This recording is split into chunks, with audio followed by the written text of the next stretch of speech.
इंसानी हाइट एक ऐसा फैक्टर है जो हमारी लुक्स और ओवरऑल पर्सनैलिटी को अट्रैक्टिव बनाने में अहम किरदार अदा करता है, और लोग इसे बढ़ाने के लिए क्या कुछ नहीं करते। मसलन मुख्तलिफ स्ट्रेचिंग की एक्सरसाइज करते हैं, लेकिन हमारा जिस्म कोई रबर बैंड तो है नहीं जिसे स्ट्रेच करके लंबा कर लिया जाए।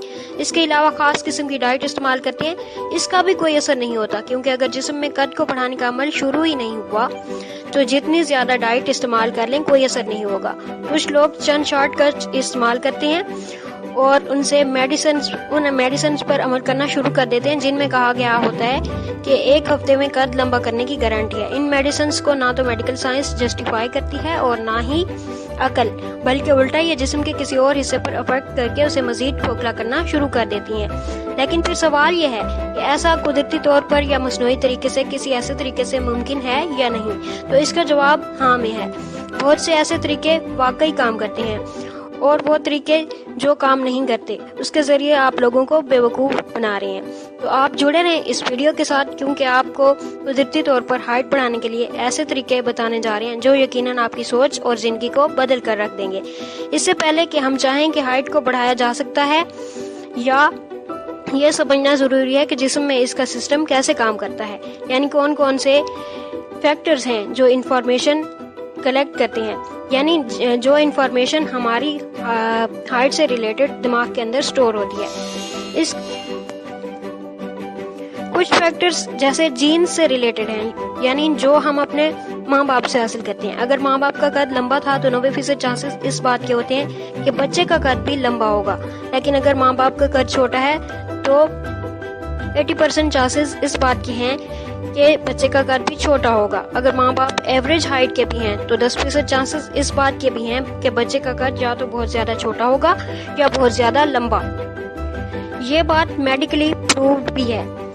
लेकिन आज इंसानी जीन्स में तब्दीली करके हम 1% हाइट भी हासिल नहीं कर सकते। इंसानी जीन्स के अंदर हाइट से मुतालिक स्टोर इंफॉर्मेशन दिमाग के हिस्से पिट्यूटरी ग्लैंड में एक इंफॉर्मेशन की सूरत में पाई जाती है। एक शख्स की हाइट क्या होगी, दिमाग का पिट्यूटरी ग्लैंड ये बताता है। पिट्यूटरी एक खास किस्म के हार्मोन्स को खारिज करता है। अगर ग्रोथ हार्मोन्स ज्यादा मिकदार में खारिज हों, किसी भी इंसान का कद उतना ही लंबा होगा। अगर कम मिकदार में खारिज हों तो उतना ही छोटा। अगर दिमाग के पिट्यूटरी ग्लैंड में कोई ट्यूमर बन जाए या खराबी आ जाए तो ग्रोथ हार्मोन्स ज्यादा मिकदार में खारिज करना लगता है, जिसके नतीजे में आप 7 फुट या इससे भी ज्यादा बड़े कद के इंसान देखते हैं। अगर यही ग्रोथ हार्मोन जरूरत से भी कम खारिज हों तो ये लोगों को बौना बना देते हैं। यकीनन अब आपको ग्रोथ हार्मोन्स की इम्पोर्टेंस समझ आ गई होगी। दिमाग से खारिज होने के बाद ये हमारे लिवर तक पहुंचते हैं, और लिवर IGF नाम का एक और हार्मोन खारिज करता है जो हड्डियों को बढ़ने का ऑर्डर देता है। यानी ये सारा चक्कर ग्रोथ हार्मोन्स का है। इसी तरह ग्रोथ हार्मोन्स बॉडी बिल्डर्स भी इस्तेमाल करते हैं और मसनूई तरीके से अपने जिस्म में दाखिल करके मसल्स को बढ़ने की रफ्तार को बढ़ा देते हैं, लेकिन ये बहुत ज्यादा जानलेवा भी हो सकते हैं। सिवाय डॉक्टर की हिदायत के इस्तेमाल करने का सोचिएगा भी मत, वरना ये फायदे की बजाय नुकसान देंगे और आपकी जान भी जा सकती है। बड़े बड़े बॉडी बिल्डर्स इन्हीं की वजह से अपनी कीमती जिंदगियां गंवा बैठे। लेकिन अगर हाइट बढ़ाने वाले ग्रोथ हार्मोन्स की बात की जाए तो क्या किसी ऐसे तरीके से इन्हें जिस्म में दाखिल किया जा सकता है? ज्यादा या कम मिकदार में जिस्म में दाखिल कर हाइट को कैसे बढ़ाया जा सकता है? मुमकिन है कि इसका जवाब भी हाँ है। उम्र बढ़ने के साथ साथ ग्रोथ हार्मोन्स की तादाद कम होना शुरू हो जाती है। 18 साल तक ये बहुत ज्यादा होती है, 25 साल तक आहिस्ता आहिस्ता होती है, और 25 साल के बाद ग्रोथ हार्मोन्स रुक जाते हैं। उस वक्त जब हम गहरी नींद में हों तब ये बहुत ज्यादा मिकदार में खारिज होते हैं। इसके अलावा स्पोर्ट्स की एक्टिविटीज, रनिंग, स्विमिंग, एक्सरसाइज के दौरान भी ये बहुत ज्यादा, जब थकावट के बाद जिस्म रिलैक्स करता है तो बहुत ज्यादा मिकदार में खारिज होते हैं। एस्ट्रोजन, और इससे एस्ट्रोजन की मिकदार भी कम होती है। अब एस्ट्रोजन क्या है? एस्ट्रोजन खून में मौजूद एक हार्मोन का नाम है जो ग्रोथ हार्मोन को कम करता है और निस्वानी खसूसियात पैदा करने का जिम्मेदार।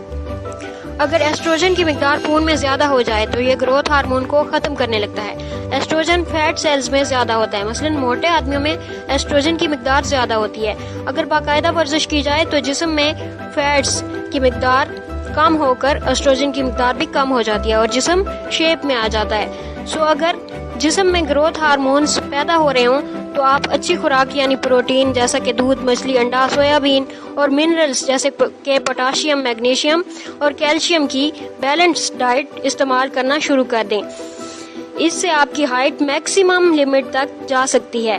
اس کے علاوہ اگر آپ ٹیڑھا چلتے ہیں تو یہ بیڈ ایکسپوژر کی علامت ہے۔ اگر آپ اسپائنل کارڈ کو سیدھا رکھیں تو یہ آپ کی ہائٹ کو بڑھا سکتا ہے، یعنی اگر آپ اسپائنل کارڈ کو ٹیڑھا کر کے چلیں گے تو آپ کی ہائٹ پر افیکٹ پڑے گا۔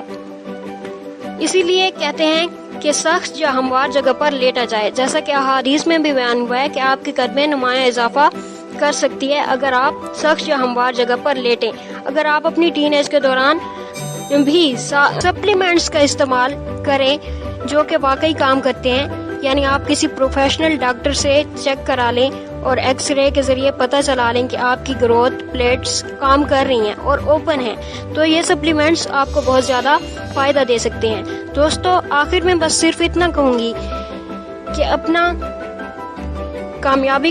کی کامیابی کا انحصار صرف ہائٹ پر نہیں، کیونکہ لوگوں کو صرف ان کے قد کی وجہ سے نہیں، ان کے کردار کی وجہ سے یاد رکھا جاتا ہے۔ تاریخ کے بہت سے لوگ ایسے ہیں جو چھوٹے قد کے تھے، لیکن ان کا ذکر ان کی اچیومنٹ کی بنا پر کیا جاتا ہے، نہ کہ ان کی ہائٹ کی وجہ سے۔ اگر آپ عمر کے کسی بھی حصے میں موجود ہیں جہاں آپ کی گروتھ پلیٹس اور گروتھ ہارمونز رک گئے ہیں تو گھبرائیے نہیں اور اپنا کانفیڈنس کم نہ کیجیے، کیونکہ اگر آپ میں کچھ کرنے کی صلاحیت ہے تو یہ فیکٹر آپ کی راہ میں رکاوٹ کبھی نہیں بن سکتا۔ امید ہے کہ آپ کو ہائٹ کے بڑھنے کے متعلق تمام سوالوں کے جواب مل گئے ہوں گے۔ اس چینل کو سبسکرائب کریں اور بیل آئیکن کو پریس کریں۔ تھینک